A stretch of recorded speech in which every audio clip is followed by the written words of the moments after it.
Hello student, welcome back. आपका स्वागत है एक बार फिर से विज्ञान के एक महत्वपूर्ण वीडियो में। आज के इस वीडियो में हम महत्वपूर्ण प्रश्नों को शामिल लेंगे। चाहे आप किसी भी कंपटीशन एग्जाम की तैयारी कर रहे हो, ये प्रश्न लगभग सभी कंपटीशन एग्जाम में पूछे गए हैं और पूछे जाते रहे हैं, इसलिए इन सभी प्रश्नों का आपको अभ्यास अवश्य करना चाहिए। तो चलिए एक एक करके सभी प्रश्नों को लेते हैं और इसे पढ़ते और समझते हैं। पहला प्रश्न कह रहा है कि आंसू में कौन सा पदार्थ घुला रहता है। आपके सामने चार ऑप्शन है: सामान्य नमक, समुद्र, स्टार्च या ग्लूकोज। तो इसका सही जो जवाब होगा वह होगा आपका सामान्य नमक। जो हमारे आंसू होते हैं उसमें क्या होता है, सामान्य रूप से नमक पाया जाता है। चलिए दूसरे प्रश्न की ओर चलते हैं। दूसरा प्रश्न कह रहा है कि लोहे पर जंग लगती है। लोहे पे जंग क्यों लगती है, यह इसका आपको जवाब देना है। तो आपके सामने चार ऑप्शन है: फेरिक ऑक्साइड से, जलयोजित फेरस और फेरिक ऑक्साइड से, या फिर सी आपका है क्षारकीय फेरस या फेरिक कार्बोनेट से, और डी ऑप्शन आपका है उपयुक्त सभी कारण। तो इसका जो सही जवाब होगा वह आपका होगा उपयुक्त सभी कारण। जो लोहे पे जंग लगती है इन सभी कारणों से जंग लगती है। चलिए आगे बढ़ते हैं। तीसरा प्रश्न है कि इंसुलिन की खोज किसने की थी।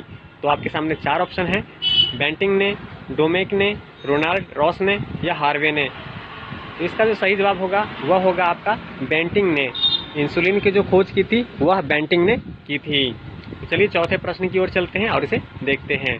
चौथा प्रश्न कह रहा है कि वनस्पति तेलों को घी में परिवर्तित किया जाता है किस विधि से, ये आपको बताना है। आपके सामने चार ऑप्शन है: ऊष्मा उपचार, बी हाइड्रोजनीकरण द्वारा, सी ऑक्सीजन द्वारा, डी एंजाइमों के द्वारा। इसका जो सही जवाब आपका होगा वह होगा हाइड्रोजनीकरण द्वारा। वनस्पति तेलों को घी में परिवर्तित किया जाता है हाइड्रोजनीकरण द्वारा। चलिए अगले प्रश्न की ओर चलते हैं। अगला प्रश्न कह रहा है कि निम्नलिखित में से एक मिश्र धातु है। निम्नलिखित में से एक मिश्र धातु है। ऑप्शन आपके सामने चार हैं: जस्ता, स्टील, सीसा, एल्युमिनियम। तो इसका सही जवाब होगा आपका स्टील। तो चलिए अगले प्रश्न की ओर चलते हैं। छठा प्रश्न कह रहा है कि निम्नलिखित में से कौन सी ईंधन गैस नहीं है, यानी कि गैस फ्यूल जो है वह गैस नहीं है। ऑप्शन आपके सामने है: भाप अंगार gas, producer gas, house gas या मार्स गैस। तो हाउस गैस जो है वह आपकी ईंधन गैस नहीं है। ठीक है। सातवें प्रश्न की ओर बढ़े तो सातवां प्रश्न आपसे कह रहा है कि निम्नलिखित में से कौन सा तत्व प्रबल क्षारीय ऑक्साइड बनाता है जब ऑक्सीजन में जलता है। तो इसका जो सही जवाब होगा वह आपको बताना है। ऑप्शन आपके सामने चार हैं: ए फास्फोरस, बी सोडियम, सी लोहा, डी गंधक। तो इसका जो सही जवाब होगा आपका सोडियम। फेदम क्या है? फेदम क्या है इसका जवाब देना है। ऑप्शन आपके सामने चार हैं: ए एक मछली होती है, एक पौधे का नाम है, सी एक बर्तन को कहते हैं, या फिर डी एक माप मेजर है। तो जो फेदम है वह आपका एक माप निके मेजर है।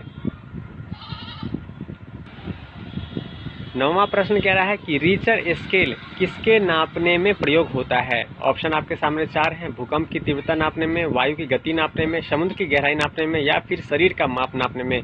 तो रीचर स्केल जो होता है उससे हम भूकंप की तीव्रता नापते हैं। 10वां प्रश्न आपके सामने है। 10वां प्रश्न कह रहा है डायनामाइट के आविष्कार निम्नलिखित में से कौन है। डायनामाइट का आविष्कार किसने किया है, प्रश्न आपसे यह पूछ रहा है। ऑप्शन आपके सामने चार हैं: आइंस्टीन ने, बी न्यूटन ने, सी अल्फ्रेड नोबेल ने, या डी मैडम क्यूरी ने। तो जो डायनामाइट है उसका आविष्कार अल्फ्रेड नोबेल ने किया था।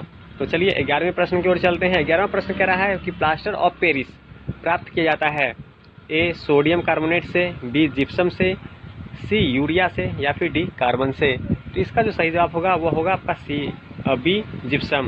प्लास्टर ऑफ पेरिस जो है आपका जिप्सम से प्राप्त होता है। 12वें प्रश्न की ओर चलें तो 12वां प्रश्न आपसे कह रहा है कि चिकित्सा व युद्ध में उपयोग के लिए किन किरणों पर नवीनतम अनुसंधान हो रहा है। तो चिकित्सा और युद्ध में प्रयोग होने के लिए जो किरण पर नवीनतम अनुसंधान हो रहा है उसके लिए आपको यहाँ पे चार ऑप्शन दिए गए हैं। इस चार ऑप्शन में से कौन से सही होंगे ये आपको बताने हैं। ऑप्शन आपके सामने है: एक्सरे किरण, लेजर किरणें, गामा किरणें, या फिर डी कैथोड किरणें। इसका जो सही जवाब होगा वह आपका होगा बी लेजर किरणें। अगले प्रश्न की ओर चले जो कि हमारा 13वां प्रश्न है। तो प्रश्न कह रहा है कि रडार में किस प्रकार की तरंगे होती है। आपके सामने चार ऑप्शन है: ए विद्युत तरंगे, बी विद्युत चुंबकीय तरंगे, सी ध्वनि तरंगे, डी उपयुक्त में से कोई नहीं। तो जो रडार में जो तरंगे होती हैं वो हमारा विद्युत चुंबकीय तरंगे होती हैं। इसका सही जवाब आपका बी, विद्युत चुंबकीय तरंगे होंगी। 14वां प्रश्न कह रहा है कि आकाश के नीले दिखने का मुख्य कारण है सूर्य की रोशनी नीली होती है इसलिए, या फिर बी ऑप्शन वायुमंडल में उपस्थित धूल आदि कणों द्वारा सौर किरणों का प्रकीर्णन हो जाता है इसलिए, सी प्रकाश प्रवर्तन, या डी प्रकाश अपवर्तन द्वारा। तो जो आकाश जो हमें नीला दिखाई देता है वह वायुमंडल में उपस्थित धूल कण आदि के कणों द्वारा जो सौर किरणों का प्रकीर्णन होता है, इसकी वजह से हमें आकाश नीला दिखाई देता है। तो बी ऑप्शन बिल्कुल सही जवाब है। 15वां प्रश्न कह रहा है कि तेज गति से आता हुआ वाहन हॉर्न बजाता है तो उसका पिच जो आवाज़ है वह कैसे सुनाई देता है? उतना ही सुनाई देता है, या अधिक सुनाई देता है, या कम सुनाई देता है, या पहले कम और फिर अधिक सुनाई देता है? जब तेज गति की गाड़ी हॉर्न बजाता हुआ आपके नज़दीक आएगा तो क्या होगा? डी ऑप्शन जो कि अधिक सुनाई देता है बिल्कुल सही जवाब होगा, अधिक सुनाई देगा। 16वां प्रश्न कह रहा है कि सूती और ऊनी रेशों में अंतर ज्ञात कीजिए। यह अंतर कैसे पता चलेगा? छूकर, जलाकर, NaOH से क्रिया करा करके, या HSO से क्रिया करा करके? तो जला करके हमें दोनों में अंतर ज्ञात किया जा सकता है। 17वां प्रश्न कह रहा है कि बर्फ पर दाब बढ़ने से उसका गलनांक क्या होगा? ए घट जाएगा, बी बढ़ जाएगा, सी अपवर्तित रहेगा, या डी ऑप्शन शून्य रहेगा? तो इसका जो सही जवाब है वह है ए ऑप्शन, घट जाएगा। जब बर्फ पर दबाव बढ़ने से क्या होता है? उसका गलनांक घट जाएगा, घट जाता है। 18वां प्रश्न कह रहा है कि गर्मियों में सफ़ेद कपड़े क्यों पहने जाते हैं? तो गर्मियों में सफ़ेद कपड़े क्यों पहने जाते हैं, इसके लिए आपके सामने 4 ऑप्शन है। ए उष्मा के बुरे अवशोषक हैं, बी सस्ते होते हैं, सी आकर्षक होते हैं, डी इनमें से कोई नहीं। तो गर्मियों में जो सफ़ेद कपड़े इसलिए पहने जाते हैं क्योंकि सफ़ेद कपड़े जो होते हैं वे उष्मा के बुरे अवशोषक होते हैं। ठीक है, तो ए ऑप्शन बिल्कुल आपका सही जवाब है। 19वां प्रश्न देखिए, तो निम्नलिखित में से गलत कथन कौन सा है? लोहा पानी में डूब जाता है, बिल्कुल सही जवाब है। लकड़ी पानी पर तैरता है, ये भी सही है। पारा पानी पर तैरता है, यह बिल्कुल गलत जवाब है। पारे में लोहा तैरता है, ये भी सही है। यानी कि जो गलत कथन चुनना था तो हमारा सी ऑप्शन होगा, पारा पानी पर तैरता है, यह गलत कथन है। संतरे में कौन सा विटामिन अधिक होता है? ऑप्शन ए डी, या फिर ए, या विटामिन सी, या विटामिन बी? तो इसका जो सही जवाब होगा, संतरे में विटामिन सी की मात्रा प्रचुरता से पाई जाती है। अगले प्रश्न की ओर चले, तो चमगादड़ अंधेरे में भी उड़ सकते हैं क्योंकि उन्हें सहायता प्राप्त होती है। ऑप्शन ए अल्ट्रावायलेट वेव से, या अल्ट्रासोनिक वेव से, या सी रेडिएशन से, या फिर स्पेशल रेटिना से? तो जो चमगादड़ अंधेरे में उड़ पाते हैं वे अल्ट्रासोनिक वेव की मदद से उड़ पाते हैं। ठीक है, तो आपका बी ऑप्शन बिल्कुल सही जवाब होगा। चलिए 22वें प्रश्न की ओर चलते हैं। 22वां प्रश्न कह रहा है कि एल्युमिनियम किस खनिज से प्राप्त की जाती है? ऑप्शन आपके सामने 4 हैं, मेनानाइट, एंथ्रासाइट, बॉक्साइट, थोडियम। तो जो एल्युमिनियम हमें प्राप्त होता है जिस खनिज से, वो है बॉक्साइट। बॉक्साइट से हमें एल्युमिनियम प्राप्त होता है, तो बिल्कुल सी इसका बिल्कुल सही जवाब होगा। ब्लैक होल क्या है? ब्लैक होल यहाँ आपके सामने बताना है कि ब्लैक होल क्या है, और 4 ऑप्शन है, नहिकाएं हैं, उल्लेकाएं हैं, सूर्य के धब्बे हैं, इनमें से कोई नहीं। तो ब्लैक होल जो है वह न तो नहिकाएं हैं, न उल्लेकाएं हैं, न सूर्य के धब्बे हैं। तो डी ऑप्शन इनमें से कोई नहीं बिल्कुल सही जवाब होगा। चलिए 24वें प्रश्न की ओर चलते हैं। जल में अस्थायी कठोरता का कारण है? A magnesium carbonate, B calcium chloride, C zinc chloride, D calcium bicarbonate? तो जल में जो अस्थायी कठोरता का कारण है वह कैल्शियम क्लोराइड इसके लिए जिम्मेदार है, तो बी बिल्कुल सही जवाब होगा, बी कैल्शियम क्लोराइड। चलिए 25वें प्रश्न की ओर चलते हैं। 25वां प्रश्न कह रहा है कि कैलोरी की मापन इकाई क्या है? तो कैलोरी हम कैसे नापते हैं, इसकी मापन इकाई क्या है बताना है। तो आपके सामने 4 ऑप्शन है, ए ऊष्मा, बी ठोस, सी तरल, डी ध्वनि। तो कैलोरी की जो मापन इकाई है वह ऊष्मा है, तो ए ऑप्शन बिल्कुल हमारा सही जवाब होगा। चलिए 26वें प्रश्न की ओर चलते हैं कि सूर्य उदय होते समय व डूबते समय लाल क्यों दिखाई देते हैं? ऑप्शन आपके सामने 4 हैं, विकिरण के कारण, जल वाष्प के कारण, धूल के कण है वातावरण में इसके कारण, या डी प्रकीर्णन के कारण? तो जो सूर्य उदय होते और डूबते समय लाल दिखाई देता है वह प्रकीर्णन की वजह से हमें दिखाई देता है, तो आपका डी ऑप्शन बिल्कुल सही जवाब होगा।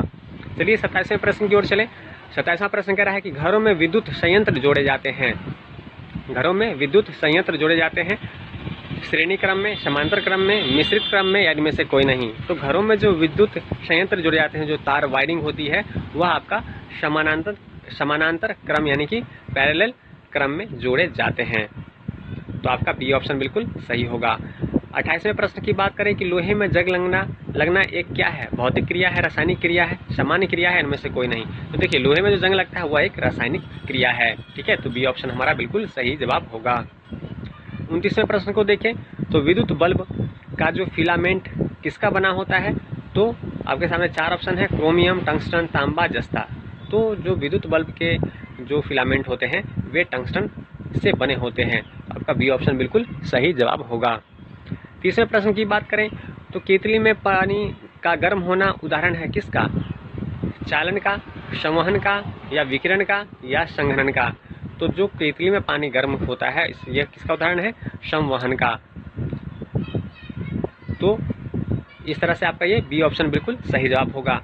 तो इस तरह से हमने कुछ साइंस के महत्वपूर्ण प्रश्नों को लिया है, उसे पढ़ा है, समझा है। उम्मीद करता हूँ ये आपके काफ़ी काम आएगा और इसी प्रकार की वीडियो आगे भी आते रहेंगे। इसके लिए चैनल को सब्सक्राइब कर सकते हैं, साथ में बने बेल नोटिफिकेशन को ऑन कर सकते हैं ताकि साइंस में अधिक से अधिक प्रश्नों का अभ्यास कर सकें। तो चलिए मिलते हैं अगली वीडियो में, तब तक वीडियो देखने के लिए आपका धन्यवाद।